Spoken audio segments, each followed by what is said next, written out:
নমস্কার বন্ধুরা, আজ আমি আলোচনা করব কালসর্প যোগ নিয়ে। আপনার কি হরোস্কোপে কালসর্প যোগ আছে?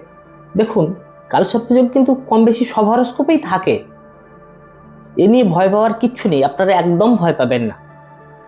আপনারা একটা জিনিস মনে রাখবেন, কালসর্প যোগ ছাড়া মানুষ কিন্তু নেই বললেই চলে। কারো কোনো গ্রহের ভঙ্গ কালসর্প যোগ, কারো পূর্ণ কালসর্প যোগ। কালসর্প যোগ 12 রকমের হয়ে থাকে।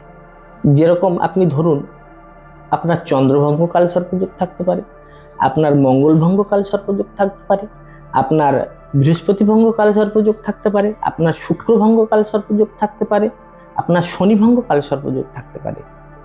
এই কালসর্পযোগগুলি বিশেষ রকমের ফল মানুষকে দিয়ে থাকে। আপনি কালসর্পযোগের ক্ষেত্রে বিশেষভাবে একটি মন্ত্র জপ করবেন।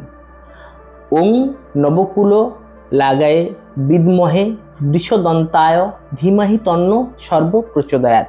এই মন্ত্রটি আপনি প্রত্যহ 108 বার করে জপ করুন। তার সঙ্গে সঙ্গে আপনি ভগবান সদাশিবের আরাধনা করুন। দেখবেন আস্তে আস্তে আপনার এই সমস্যা কেটে যাচ্ছে। নমস্কার।